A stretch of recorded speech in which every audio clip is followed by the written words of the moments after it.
नमस्कार मित्रांनो, एस बी corner YouTube चॅनलमध्ये तुमचं स्वागत आहे. तुम्ही जर इथे पहिली वेळेस आला असेल तर चॅनलला नक्की सबस्क्राईब करा, म्हणजे येणाऱ्या सगळ्या जॉब अपडेट्सबद्दल तुम्हाला माहिती राहील.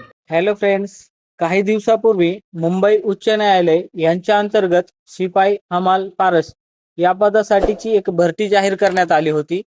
ही भरती प्रक्रिया 3 टप्प्याच्या माध्यमातून राबवली जाते. त्याचा पहिला टप्पा लेखी परीक्षेचा असतो आणि दुसरा टप्पा तुम्ही पाहू शकता. पहिला टप्पा लेखी परीक्षेचा, दुसरा टप्पा शारीरिक क्षमता आणि विशेष अर्हता चाचणीचा आणि तिसरा टप्पा म्हणजेच मुलाखत. आता ह्या मुलाखतीचा जो टप्पा आहे आपला या ठिकाणी, तर ह्या टप्प्यामध्ये आपल्याला काही आवश्यक ते कागदपत्र सोबत घेऊन जावं लागतात. त्याची यादी आपण पूर्णतः या ठिकाणी पाहणार आहोत. तुम्ही पाहू शकता, ज्या उमेदवारांना मुलाखतीकरिता बोलवण्यात येणार आहे त्यांनी खालील कागदपत्र प्रमाणित केलेल्या छायांकित प्रती आणि मूळ पत्रांसह पडताळणीसाठी मुलाखतीच्या वेळी सोबत आणावेत. म्हणजेच आपल्याला एक झेरॉक्सचा सेट आणि जे आपले ओरिजिनल डॉक्युमेंट्स आणि झेरॉक्स सेट घेऊन आपल्याला मुलाखतीला तिथं हजर व्हायचं आहे मित्रांनो. तर सध्या आपली लेखी परीक्षा पूर्ण झालेली आहे मित्रांनो, आणि लेखी परीक्षा होऊन मी बरेच दिवस झाले. आता ह्या लेखी परीक्षेचा रिझल्ट लागण्याची वेळ आलेली आहे. सध्या लवकरच आपला या लेखी परीक्षेचा रिझल्ट जाहीर केला जाणार आहे. त्यानंतर शारीरिक क्षमता आणि विशेष अर्हता चाचणीसाठी आपल्याला बोलवण्यात येणार आहे. या संदर्भात आपण एक व्हिडिओ बनवलेला आहे, जेणेकरून ते व्हिडिओ तुम्ही पाहिल्याच्या नंतर तुम्हाला 10 पैकी 10 किंवा जास्तीत जास्त मार्क कसे घ्यायचे या संदर्भात त्याच्यामध्ये माहिती दिलेली आहे. सोबतच मुलाखतीसाठीचा एक व्हिडिओ आपण तयार केलेला आहे आणि त्यामध्ये पण डॉक्युमेंट लिस्ट सांगितलेली आहे.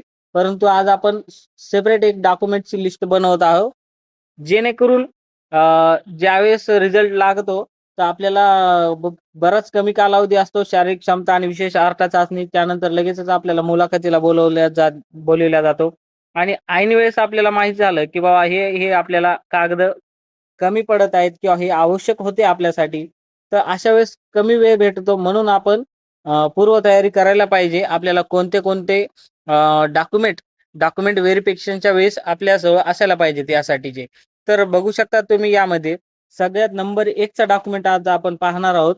मुंबई उच्च न्यायालय यांच्या शिपाई या पदासाठी तुम्ही बघू शकता, सगळ्यात पहिले जन्म तारखेच्या पुराव्याचा दाखला, म्हणजेच तुमचा डेट ऑफ बर्थ साठीचा एक पुरावा पाहिजे. आता एक ते डेट ऑफ बर्थ कोणत्या पुराव्याने तुमची ग्राह्य धरल्या जाणार हे तुम्हाला सांगतो. या ठिकाणी बघू शकता, त्यासाठी शाळा सोडल्याचे प्रमाणपत्र, म्हणजेच आपल्याकडे टीसी असायला पाहिजे, किंवा टीसी नसेल किंवा टीसीवर व्यवस्थित तारीख नसेल तर तुम्ही जन्म प्रमाणपत्र म्हणजेच बर्थ सर्टिफिकेट पण देऊ शकतात त्याऐवजी, किंवा SSC चे प्रमाणपत्र म्हणजे 10वीचे जे सनद असते ती सुद्धा आपण, या 3 डॉक्युमेंट पैकी कोणतंही डॉक्युमेंट आपण जन्म तारखेच्या पुराव्यासाठी देऊ शकतात. नंबर 2 चा आता पुढचा डॉक्युमेंट बघूया आता आपण यामध्ये. नंबर 2 चं डॉक्युमेंट आपल्याला आहे यामध्ये बघा, शैक्षणिक पात्रतेच्या परीक्षेचे गुणपत्रक, म्हणजेच आपले शिक्षण कुठपर्यंत झालेले आहे यासाठीचे आपल्याला शैक्षणिक कागदपत्र द्यायचे. यामध्ये बघा तुम्ही 7वी, 8वी, 9वी, 10वी, 12वी किंवा तत्सम डिप्लोमा, कोणत्याही मान्यताप्राप्त बोर्ड किंवा विद्यापीठातून प्राप्त झालेली इत्यादी पदवी वगैरे जे काही आपलं शिक्षण झालं त्या संदर्भात सगळे आपले डॉक्युमेंट द्यायचे. ह्यामध्ये एक नोंद दिलेली आहे. नोंद मध्ये असं सांगितलेलं आहे, काही शाळांमध्ये आपल्या गुणपत्रिका वाटण्या वेळेस जे हे तर मार्क पद्धत ऐवजी ग्रेडची पद्धत वापरली जाते. तर अशा वेळेस ज्यांच्या गुणपत्रिकावर ग्रेड सिस्टीम असेल, श्रेणी पद्धत, तर त्या शाळेत तुम्हाला जायचं आणि त्या श्रेणीनुसार जे काही मार्क असतात तर त्या मार्कानुसारचा मार्क मेमो एक तयार करून घ्यायचा.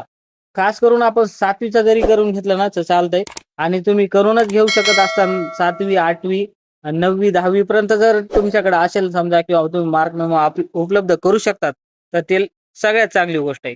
किमान 7वीचा तरी आपल्याला मार्क मेमो पाहिजे. आपल्या मार्क मेमो म्हणजे श्रेणी पद्धत नसावा. पुढचा डॉक्युमेंट बघू शकतात, शैक्षणिक पात्रतेचे प्रमाणपत्र. आता बघा 10वी, 12वी किंवा तत्सम डिप्लोमा कोणत्याही विद्यापीठातून तुमची पदवी वगैरे झाली असेल तर त्याचा एक तुम्हाला डॉक्युमेंट त्या तिथं असायला पाहिजे. 3 नंबरचा डॉक्युमेंट बघितला. आता पुढे 4 नंबरला तुम्ही बघू शकता, जाहिरात प्रसिद्धीनंतरची तारीख असलेले 2 प्रतिष्ठित व्यक्तींनी दिलेले चारित्र्य संपन्नतेची विषयीचे प्रमाणपत्र.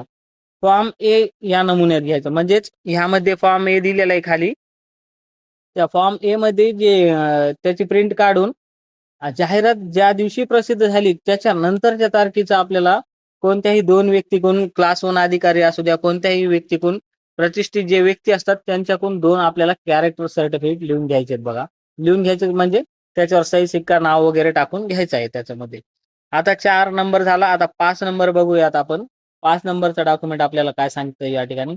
सक्षम अधिकाऱ्याने प्रदान केलेला जातीचा दाखला मागासवर्गीय उमेदवारांसाठी ज्यांचा या ठिकाणी कॅटेगरी असते ओपन ऐवजी दुसरे, तर त्यांच्याकडे जर जातीचा काही दाखला वगैरे असेल तर ते सुद्धा त्या ठिकाणी द्यायचं आहे आपल्याला. आता पुढचा डॉक्युमेंट तुम्ही बघू शकतात. विशेष अर्हता असल्याबाबतचा दाखला.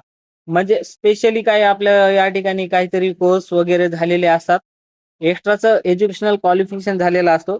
तर त्याचे काही जर असले आपले जसे की टायपिंग असेल, टॅली असेल, MSIT असेल, अजून इत्यादी काही गोष्टी आपल्या या ठिकाणी कॉम्प्युटरचे किंवा अजून वेगवेगळे झालेले असतात. तर त्याच्यासाठीचे जे काही आपल्याकडे प्रमाणपत्र असेल ते सुद्धा आपण या ठिकाणी जोडायचा. आता पुढचा डॉक्युमेंट या ठिकाणी बघूयात आपण 7 नंबरला. महाराष्ट्रात अधिवास करीत असल्याबाबतचे सक्षम प्राधिकाऱ्याचे प्रमाणपत्र उमेदवाराकडे असणे आवश्यक आहे. म्हणजेच महाराष्ट्राचा रहिवासी आहे यासाठीचं एक डोमासाईल प्रमाणपत्र आपल्याला तहसील कार्यालयामधून भेटत असतो. प्रत्येकाकडे असेलच तुमच्याकडे. तर तो डोमासाईल सर्टिफिकेट आपल्याला या ठिकाणी आपल्याकडे असणे आवश्यक आहे. जर कोणाकडे नसले तर ते 7 ते 8 दिवसामध्ये अवेलेबल होऊन जातो. ते काढून घ्या लवकरात लवकर.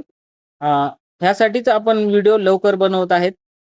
ऐन वेळेला आपल्याला माहीत झाल्याच्या नंतर वेळ कमी असतो म्हणून आपण लवकर हे डॉक्युमेंट आपल्याकडे असायला पाहिजे. म्हणून डोमासाईल आपल्याकडे असायला पाहिजे. नसेल कोणाकडे तर लवकरात लवकर बनवून घ्या. 8 नंबरचा डॉक्युमेंट बघू शकता तुम्ही या ठिकाणी. रोजगार विनिमय म्हणजेच एम्प्लॉयमेंट एक्सचेंज कार्यालयात नोंदणी केले असल्यास नोंदणी प्रमाणपत्राची प्रत. जर तुम्ही कामगार विभाग किंवा कामगार विनिमयमध्ये समजा तुमची नोंदणी असेल तर त्यासाठीचा तुमच्याकडे नोंदणीचा प्रमाणपत्र असायला पाहिजे. 9 नंबरचं डॉक्युमेंट तुम्ही या ठिकाणी बघू शकतात. आता पुढे उमेदवार शासकीय कर्मचारी असल्यास सक्षम प्राधिकाऱ्याची मंजुरी घेतल्याचे नाहरकत प्रमाणपत्र आवश्यक राहील. म्हणजेच तुम्ही ऑलरेडी कोणत्या तरी एखाद्या शासकीय ठिकाणी कर्मचारी असेल जसे की कोतवाल वगैरे किंवा अजून इतर कोणत्या ना कोणत्या छोट्या मोठ्या पदावर असतात किंवा तुम्ही एखाद्या वेळेस अंगणवाडी सेविका असेल किंवा कोणत्या पदावर असतात तर त्या ठिकाणाहून तुम्हाला नाहरकत प्रमाणपत्र म्हणजे तिथली ड्युटी तुम्ही सोडली यासाठीचं एक प्रमाणपत्र रेडी ठेवा मित्रांनो. पुढे आता पुढचं डॉक्युमेंट बघूया. आता बघायचं आहे आपल्याला. पुढचं डॉक्युमेंट तुम्ही बघू शकता. उमेदवारांच्या नावात बदल असेल तर तिच्या नावाच्या बदलाबाबत दस्तावेज जसे की शासकीय राजपत्र, सक्षम प्राधिकाऱ्याने जारी केलेल्या विवाह प्रमाणपत्राची प्रत इत्यादी. मित्रांनो बऱ्याच जणांच्या नावामध्ये काही ना काही बदल असतो. स्पेलिंग मिस्टेक असते किंवा इतर काही बदल असतो किंवा कोणाच्या विवाह वगैरे होऊन लेडीजचा जे काही सरनेम वगैरे चेंज झालेला असतो तर त्यासाठीचं आपल्याला मॅरेज सर्टिफिकेट किंवा राजपत्र गॅजेट वगैरे जे काही केलेलं असेल तर ते डॉक्युमेंट आपल्याला तयार ठेवायचं ओरिजिनल आणि त्याची एक झेरॉक्स. पुढचा डॉक्युमेंट आता तुम्ही बघू शकता. यामध्ये संबंधित इतर आवश्यक कागदपत्रे ऑनलाईन अर्जामध्ये दिलेले माहितीच्या अनुषंगाने. म्हणजेच संबंधित इतर आवश्यक कागदपत्रे ऑनलाईन अर्जामध्ये दिलेले माहितीच्या अनुषंगाने समजा ए फॉर्म वगैरे जे काही फॉर्म त्यामध्ये दिलेले आहेत ते सर्व आपल्याकडे जपून ठेवायचे आहेत. नंतरचं तुम्ही बघू शकता आता डॉक्युमेंट. न्यायालय प्रशासनाने मागणी केल्यास इतर कोणतेही दस्तावेज. म्हणजेच आपल्याला ते नंतर जे काही मागतात ते आपल्याला द्यावं लागणार आहे. यामध्ये जरी समजा सांगितलेलं नसेल समजा तर तो डॉक्युमेंट आपल्याला अवेलेबल करून देणं हे आवश्यक राहील. या ठिकाणी तुम्ही ह्याची नोंद घ्यायची. तर हे डॉक्युमेंट मित्रांनो लवकरात लवकर तुमच्याकडे तयार करून ठेवा. एक बंच तयार करून घ्या. एका फाईलमध्ये हे डॉक्युमेंट रेडी आहेत का पाहून घ्या. आणि ज्या मुलांना 25च्या पुढे मार्क आहेत त्यांनी तर हे अवश्य आपले डॉक्युमेंट जमा करून ठेवा. आणि ज्यांच्याकडे 20 आहे त्यांनी बी तयारी राहू द्या आपली. एक आशावादी राहून आपली तयारी राहू द्या डॉक्युमेंटची, शारीरिक क्षमता चाचणीची आणि मुलाखतीला जायचं ह्या हिशोबाने आपली आवश्यकता म्हणजे एक तयारी राहू द्या मित्रांनो. लवकरच या संदर्भात निकाल लागणार आहे आणि निकाल लागल्याच्या नंतर आपल्याला वेळ कमी असतो म्हणून आपण हे बनवण्यामागचा हा उद्देश आहे आपला हा व्हिडिओ बनवण्यामागचा. मित्रांनो तुम्ही चॅनलवर पहिल्यांदाच आला असाल तर आपल्या व्हिडिओला आपल्या चॅनलला सबस्क्राईब करा आणि व्हिडिओला लाईक करा. आपण भेटूया लवकरच. असेच माहितीचे व्हिडिओ आपण दररोज टाकत असतो आपल्या चॅनलवरती. भेटूया लवकरच. धन्यवाद मित्रांनो. थँक्यू सो मच व्हिडिओ बघितल्याबद्दल. असेच जॉब अपडेट्स तुम्हाला मिळत राहण्यासाठी चॅनलला नक्की सबस्क्राईब करा. थँक्यू.